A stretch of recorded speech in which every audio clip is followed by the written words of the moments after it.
Welcome to the second episode of the Communication and Behavior Change Accelerator. In this session, we will focus on building awareness on the complex issue of water. How can the water sector build a wider public awareness of water and water issues, and what can be learned from other sectors? We will explore techniques and approaches to generate awareness for lasting change. Our first contribution will come from Meena Gully, an Australian activist who has employed running as a means of creating awareness for water issues.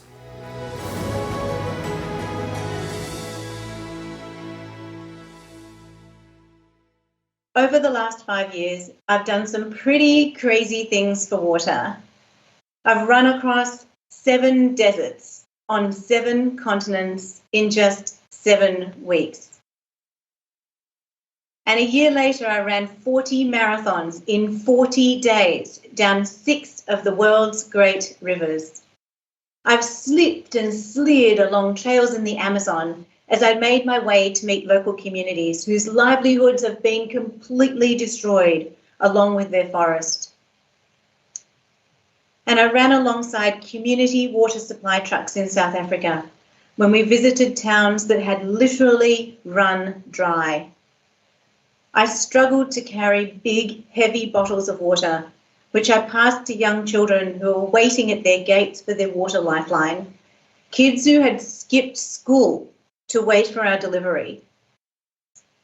And when we left, I turned around and watched as fights broke out on the street when people realised that there was just not enough water to go around. And I ran across the white expanse of Antarctica, the driest continent on Earth, a place so cold my water bottle froze, and so quiet I could hear the sound of my own heart beating.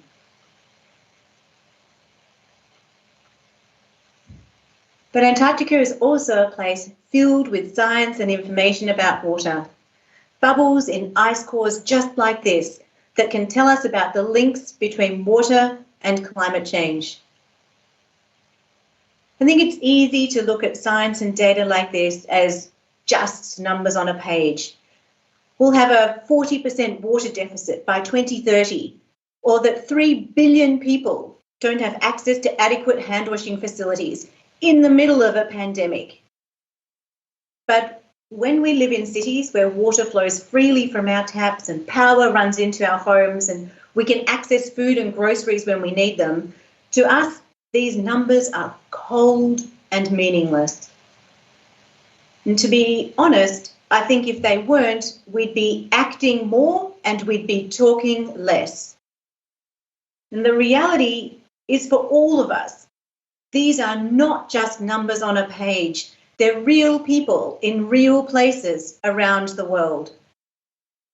Fishermen just like this, who we were introduced to when we ran in Uzbekistan, living on the banks of what was the Aral Sea, who has watched as over the last 30 years his livelihood has disappeared, along with the water in the sea. Or this man, A.C. Shun and his son Christian, fathers like those of you listening and watching right now. Just for a moment, imagine being forced to face your sons or daughters, knowing you're burdening them with farms so dry nothing will grow, dams so parched I could run across them. It's easy to listen to these stories and think that they're someone else's problem, but they're not. They're our problem too. And here's why. Water goes into everything we use, we buy, and we consume every single day. From the coffee you drank this morning, to the smart clothes that you put on to join this call, to the mobile phone you might be dialing in from, or which is sitting on the desk beside you or tucked into your pocket. Just that one outfit took more water to make than all the water you've drunk in your entire lifetime. Just one outfit. And I'm pretty confident most of you have more than one. Let's be straight here. I don't run because I'm good at it, because I'm a natural, or because I like running ridiculously long distances in extreme environments. No. I run because of kids like these, displaced because of the water crisis in Syria and living in refugee camps, kids around the world, kids who are growing into a world where the water crisis affects billions of people across the planet. When I'm struggling to take another step in the baking heat and cappuccino-coloured dust of the Atacama Desert, or on the banks of the Thames being beaten on their head by hail, what keeps me going is the thought of these kids, of the future we want to leave for them. And I can tell you right now, it's not the future we've got. To be honest, I've never been able to understand or explain our lack of action, meaningful action, on water. Climate is on the front page of the papers. You can't miss it. It's debated at the G8, the G20, and every other G and major political convening around the world. It's on corporate agendas, and CEOs talk about it. And we know that water and climate are linked. So where is water? Talk to a CEO, a board member, or a head of a supply chain in a major multinational corporation, and most of them will glaze over at the topic of water. Most of them have absolutely no idea how their supply chains are truly impacted by water. And in a way, it's understandable. They're in boardrooms, halfway around the world from where these problems exist. And like most of us, they're living in those same places where water comes out of the taps, power is plentiful, and groceries are available at the local stores. And perhaps even more importantly, consumers don't ask, so why should they? This may all be true, but it's also not an excuse. So, what can we do? We need to create a better elevator pitch, one that helps all of us, one that lifts the tide so all of our boats rise too, one that recognises that we need action in 6 simple buckets: quality, quantity, wash, valuing water, transparency, and collective action. 6 for 6. One that acknowledges that if we can get more action on each of these, we'll increase the pool of funders and collaborators for everyone, which is good for all of you, right? But it's especially good for water. But the thing about these elevator pitches is that they don't work without some sense of urgency. And for this, we need to show we care. Not the we of the water sector, but the we of the world. And that means mobilising individuals, consumers, voters, investors, people who are prepared to step up and publicly say, we want action on water. In 2018, I set out to run 100 marathons in 100 days. My goal was to create a bold and ambitious expedition to the coalface of the water crisis, one that would capture the media's attention and help me to put water onto the global agenda. And to be honest, it was great. We got huge media, we ran lots of miles, and we told incredible stories from amazing people, many of which I've already shared with you today. And we hit major milestones. Billions of media impressions, millions of people reached, and lots of marathons run. But in the background, I knew I had a problem. And at the end of marathon number 62, where my team carried me into our car, I knew I needed some pretty serious help. The next day, we went to hospital. I was terrified. I was terrified about the damage I knew I'd done to my body. But I was even more scared about what that damage would mean for the impact I'd been so determined to make. And as I sat in my wheelchair after the scan, I listened but did not hear the doctors explain I had a 15-centimetre fracture in my leg. And that meant no more running. Darkness fell. The campaign was literally done. Confucius said, "It doesn't matter how slow you go, as long as you keep going." Later that day, I watched from my wheelchair as my team took on my miles, day 63. And on day 64, they were joined by people from across Cape Town. And then day after day, more people stepping up to show their support, a wave of momentum rolling around the world. Place after place, country after country, a boldly optimistic, radically inclusive community of thousands of people across over 145 countries around the world, stepping up for water, sharing their passion, their stories, and their desire to say, "We care." Run or walk? The world for water. Let's do it. You brought heart, you brought smiles, thousands and thousands and thousands of people showing how much they all value water. Hi everyone, we're in Guerrere and this is where we're going to do our last run for the World Water Run. What are we doing? Stretching for show! Yeah! Thank you. You are incredible human beings and I'm enormously grateful to be part of this alongside every single one of you. Thanks for supporting us, thanks for being part of this run from day one.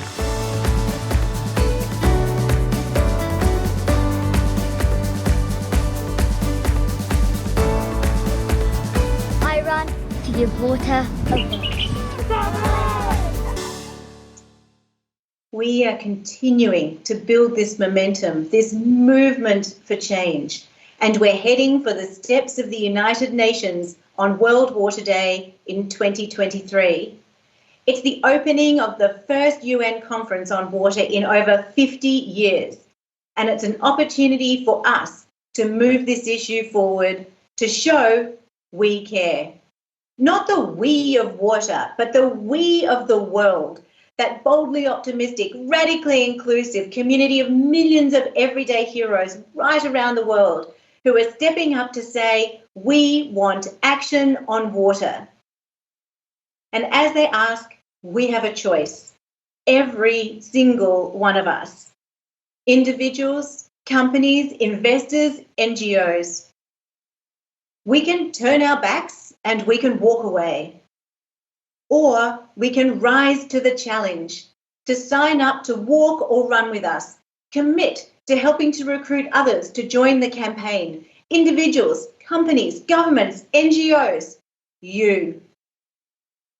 Go online and share your stories, your ideas, your solutions. Tag me so we can amplify your voice. But most importantly, commit to taking real, meaningful action on water. Your version of our 6 for 6, and stand with us on the steps of the UN, not for me or for you, but for all of us everywhere. You can make this happen. Because whilst individually you can make an impact, together we can change the world. Thank you very much. Thank you to Mina for her contribution.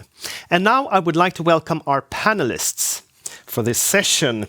Welcome to Preeta Prabhakaran, a water sanitation and hygiene specialist at UNICEF Indonesia. Evelyn Acham, a climate justice activist from Uganda. Pia Yasuko Rask, the Senior Director of Safe Water at Grundfos, Denmark. And Samson Mokoena, a coordinator at VAL Environmental Justice Alliance in South Africa.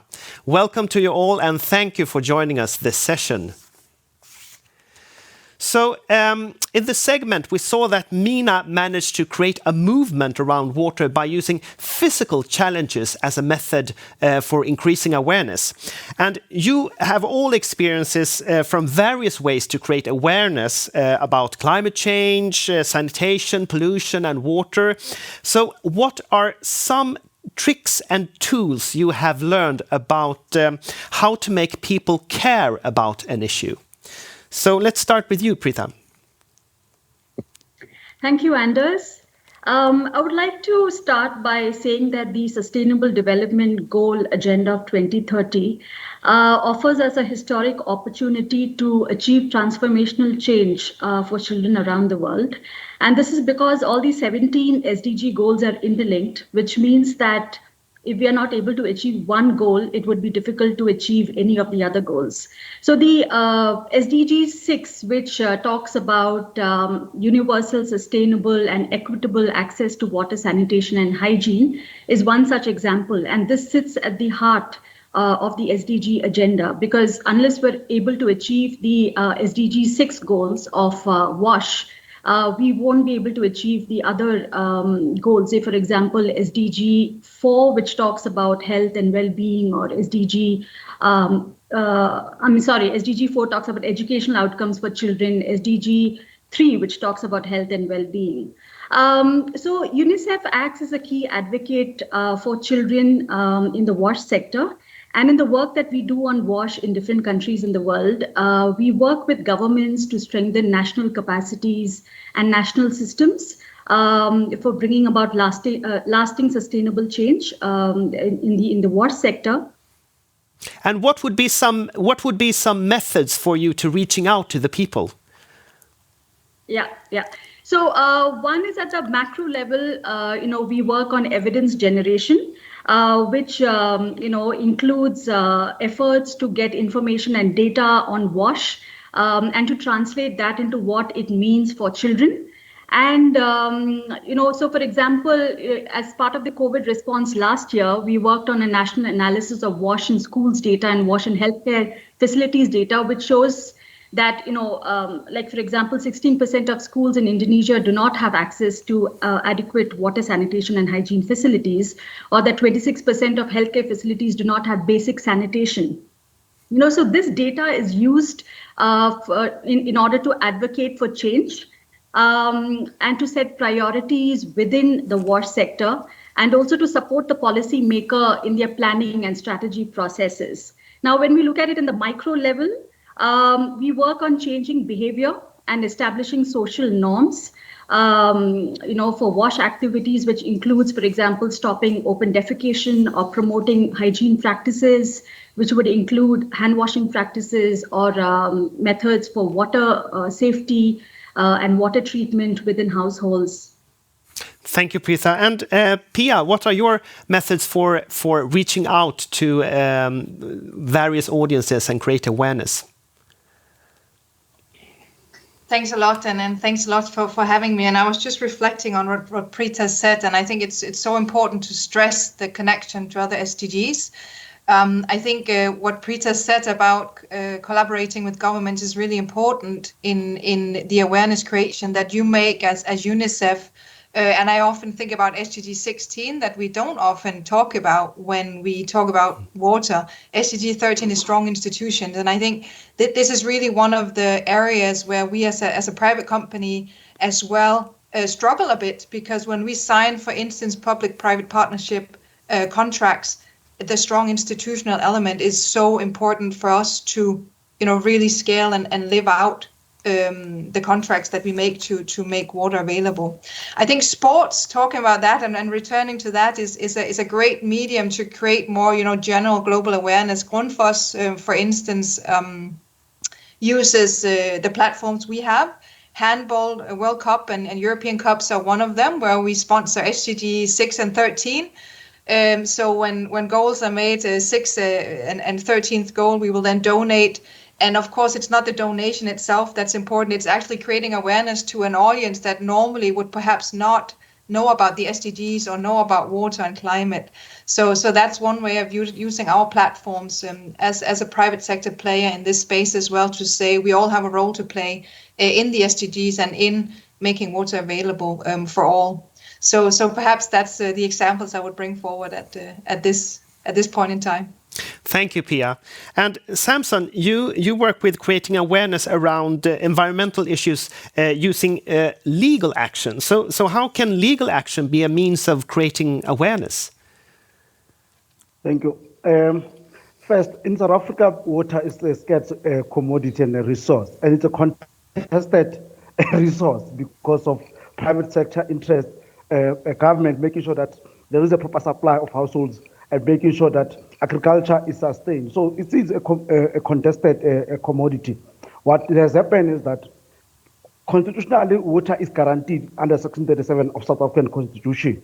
That's the first thing that we have, making sure that all communities that we work with, especially people with disadvantaged groups, people who work on the traditional medicines, women's groups, that they are fully aware and they're involved in water governance at their local level, where decisions making are taken to make sure that water allocations are properly managed. And what we have used is a legal framework that under Section 37 of the Constitution, it is guaranteed. And national legislation must then talk to that and provide for that. And where there is a contested debate in terms of allocations, it's where fundamentally we capacitate previously disadvantaged groups to make sure that their right is not tampered with, because constitutionally that has been guaranteed. Because what has happened in a number of occasions is where water allocation is skewed towards the interest of the poor, of the rich and the powerful, and the previously disadvantaged groups are then left behind. Hence, we then produce a proper booklet to summarize the local framework to say this is your right under the Constitution, and the state have brought this legislation to make sure that your right is met by the state. And at the center of decision making, community groups, we mobilize them to be at the table, especially in the systems where there is a management systems that must happen at the local level. We encourage our groups to be at the table where decision making are happen, so that right is properly protected and properly fulfilled. Thank you, Samson. And Evelyn, you are a climate justice activist and also involved in Fridays for Future, and do a lot of awareness work. What are your strategies and methods for creating awareness about climate change? Thank you so much, Andrew. I would like to say I agree with all the speakers. I love their points, and I really agree with them. As an activist, climate change cuts across so many sectors. The climate crisis is a water crisis. It's every crisis. Yeah, so I would like to talk on a general point of view to make our message get out there. Or personally, as I make my message get out there, you make sure you reiterate a message and keep speaking about it. You continue talking about it, sharing it on so many platforms, as many platforms and as possible. And with time, this starts getting into people's ears, and you find that so many people are actually joining you. With time, the media starts amplifying your work. Thank you. Thank you, Evelyn. And what can be some of the challenges you meet when you are trying to create awareness? I mean, Preetha, you are talking about creating also behavior change in the public. What are some of the challenges that you face when reaching out to people? Yeah, if I can take hand washing with soap as an example, which has been in the spotlight, with the COVID response. For example, it's important not only to increase access to hand washing facilities, but it's also very important now to bring about, hygiene behavior change and get people to wash their hands on a regular and consistent basis.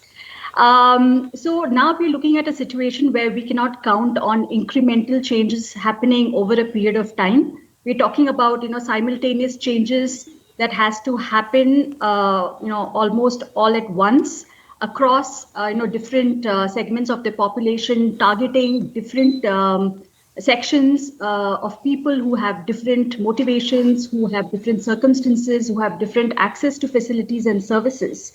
So it is extremely challenging when we're talking about behavior change and promoting these sustainable hygiene practices.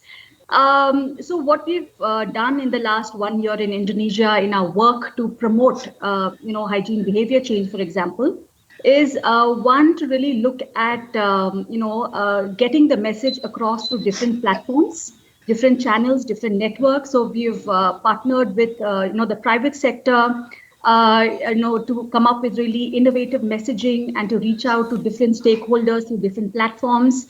It's also important to really identify the behavior change factors for different segments of the population and to really build on this evidence, And we've seen through our WASH programming over the years, especially in the campaigns that we've implemented to stop open defecation, for example, how powerful using emotional triggers can be.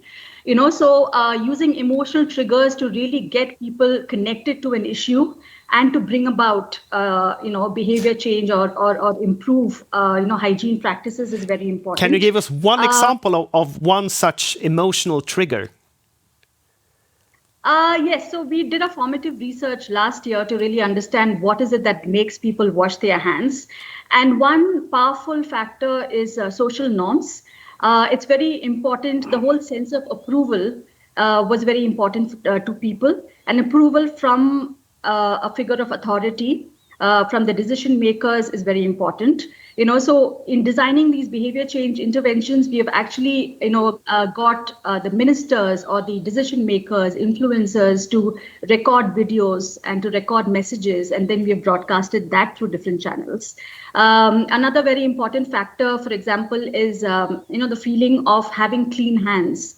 So it's not only, which came as a surprise for us in terms of, a lot of men spoke about liking the idea of, having clean hands, and also they spoke about the factor of smell. So here, so these factors can really be used to design messages that we can, get across to people in terms of really motivating them to wash their hands. In Indonesia, we also have a very young population. 16% of the population is the youth. So using the youth networks is very important. So we have a network of 400,000 youth reporters, for example. So engaging them, in our programs to really engage with people, to be powerful agents of change has been a very, very important strategy for us. Thank you, Preetha. And I would like to come back to Evelyn to talk about some of your challenges you face when you're reaching out to people and create awareness about climate change. What are some challenges that you face? There's one challenge that almost every activist faces, and those are trolls. You find so many people criticizing what you're doing, what you're telling them, but this should not discourage you. Trolls only mean that you're actually speaking the truth, and if you know you're speaking the truth, then you have to keep spreading the message. You have to keep doing what you do, because you know that eventually one day, one time, these people will join you. These people will understand your work. They will understand what you're doing. And the other challenge that most activists are facing, and me inclusive, like early this year, I got arrested while protesting peacefully in front of the Parliament of Uganda. I got arrested with 2 other activists, and I was threatened. We were told so many scary things. And of course, this really scares us. We are limited to going to public places to do our strikes, to speak to people. But we have to keep doing this because we are speaking the truth. So what we do these days, we just strike from home or from a place which is far from town and put this message out there on social media, on different social media platforms, as we wait for the rules or for our leaders to get to support us on this. Thank you, Evelyn. And Pia, what are your comments and reflections on these challenges? Yeah, I was thinking about it, and I think that as a private sector company, we're of course always very aware that the greenwashing elements of this, how far can we go in our messaging without getting shot down for saying, yeah, you just want to sell something.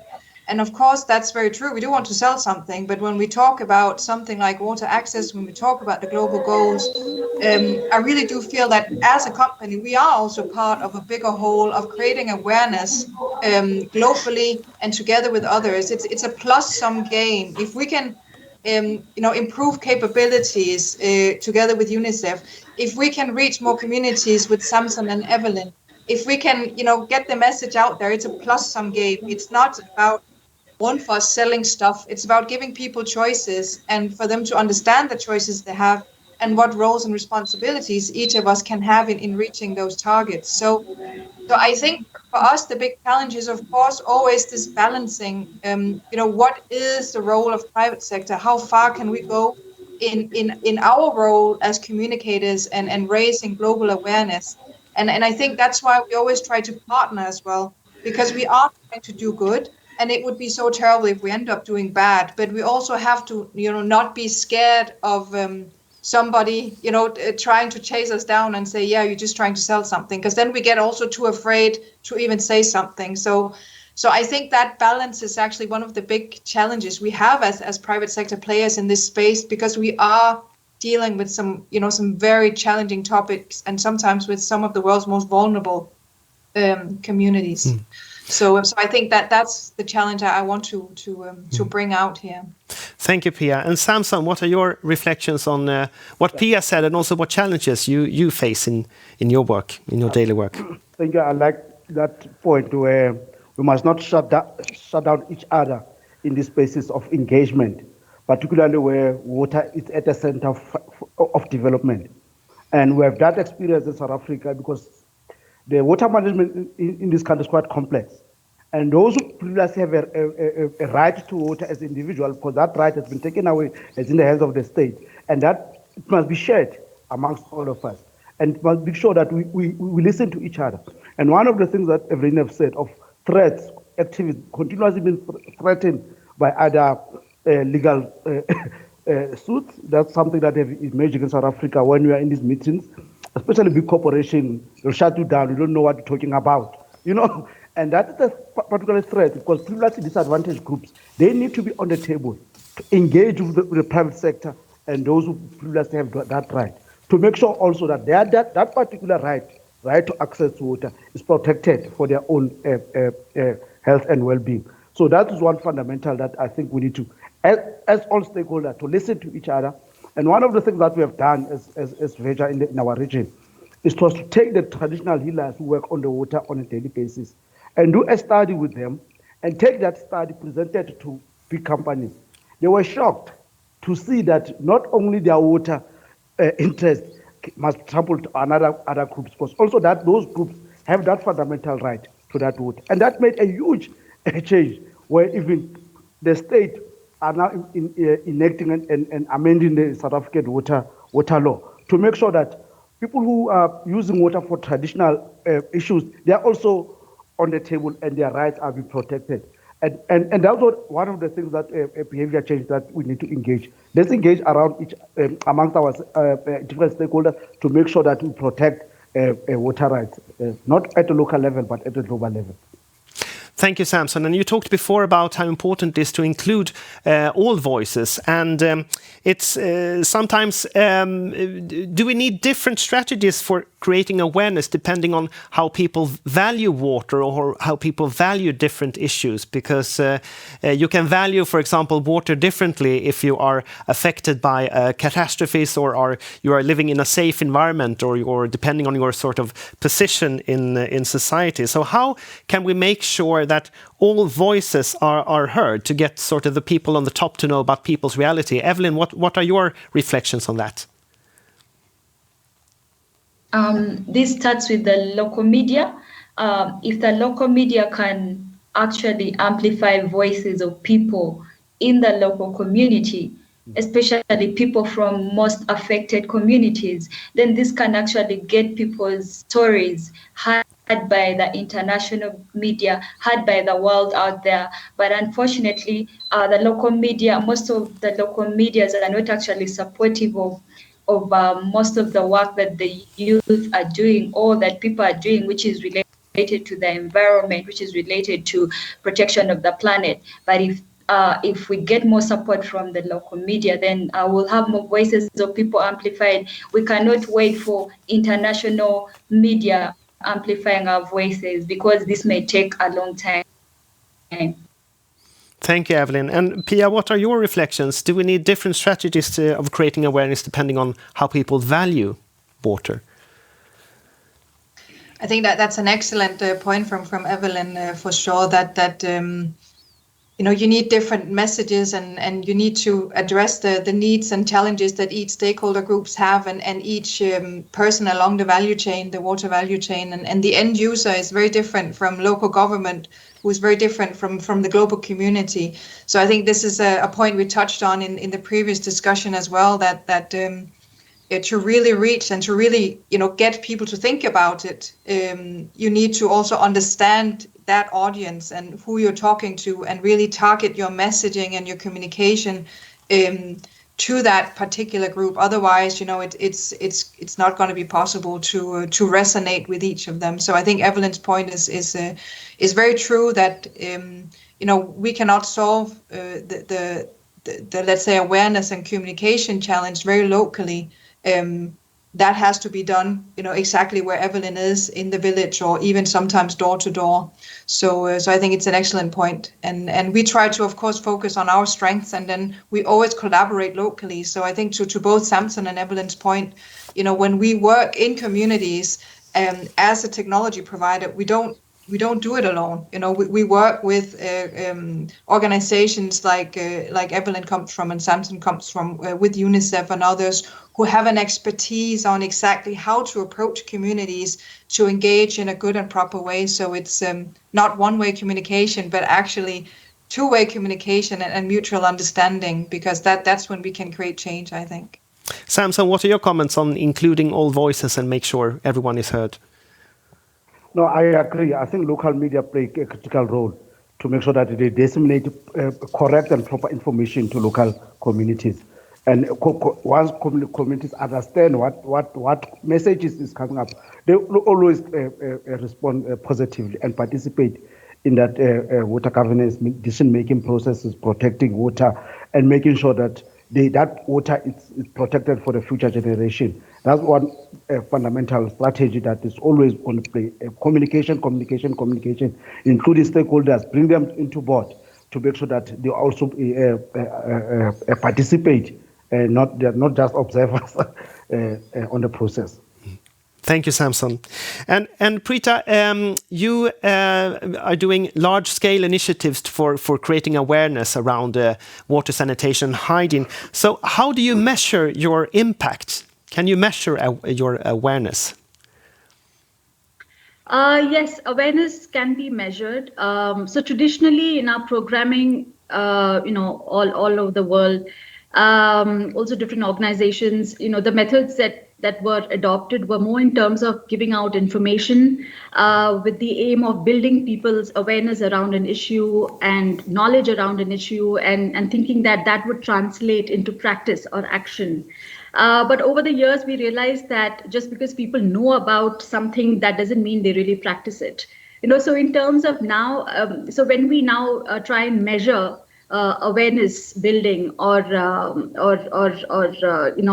knowledge of a person related to a certain issue, we really look at how that translates into practice. So it's so if we want to measure hand washing with soap, it's important to look at or observe the practice of hand washing. So in Indonesia, last year, we developed a national hygiene monitoring system to monitor the compliance to COVID-related hygiene behaviors, which is proper mask usage, safe distancing, and hand washing with soap practice. And this had very clear indicators and parameters to monitor if people were washing their hands or maintaining safe distance or wearing their mask properly. So it's very clearly measured in terms of practice of behavior, which is actually means that people are aware about an issue. Thank you very much, Peter. And we are going to conclude this panel discussion soon. But I just want to ask you a last question, and that is, people's memory is very short, and the media's memory is perhaps even shorter sometimes. So how do you create awareness that will last, lasting for change? So, Pia, what's your reflections on that? That's a gigantic question. I yes. almost don't know what to respond. And you have 30 seconds. Yes, 30 seconds, and we'll save the world. I think I don't think it's worth repeating what everyone said, but I think those are sort of the ingredients. It has to be something people can emotionally connect to, because that's when you understand, that's when you change behavior, and it has to be appropriate, for the audience you're talking to. So water challenges are often very, very local. And I think that's why you were also talking about local media here, right? Because they will be able to address and speak to the exact challenges that people have locally and can connect to and tell the stories that are meaningful to them to actually go about creating the change and pull these triggers of change that we'll need to really make a difference here. Thank you, Pia. And Prita, your 30 seconds to change the world.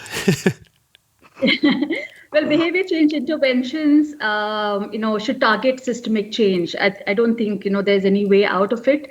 So it should be about reinforcing messages in innovative ways, targeting a different segment population with different tailor-made messages.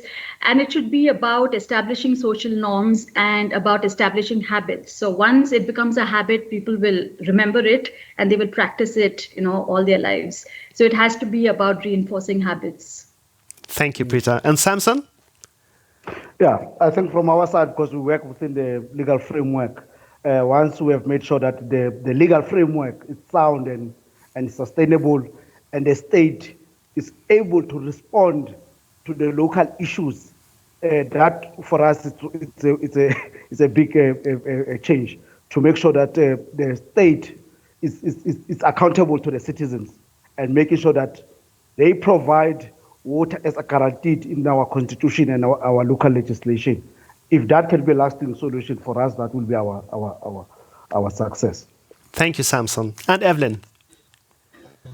I think, like I said earlier, reiterating a message, a crisis message is very important. You can't talk about it once or twice or 3 times. You must talk about it until you see results. Yeah, if you keep talking about it, you'll find that more people are actually joining, more people are getting involved and are understanding, because I believe that people can only act when they are informed. Without people having this knowledge, we'll not be doing anything. And people need to understand that the climate crisis is a water crisis, and this message has to be spread out there and has to be emphasized even to the different activists around the world, because in activism most times you're talking about green, like the forests, but you find that there's less talk about water. So I would like to encourage everyone listening and even the activists that we also fight for the water. Thank you, Evelyn, and thank you all for participating in this session. Thank you to our lead partner, the Grundfos Foundation. Don't forget to look at More Than Words, showcasing effective storytelling on water, where visual and performing artists address urgent climate and water issues. You can find these events on the center stage. Join us again tomorrow for the 3rd Accelerator on communication and behavior change. Thank you for watching and see you again soon.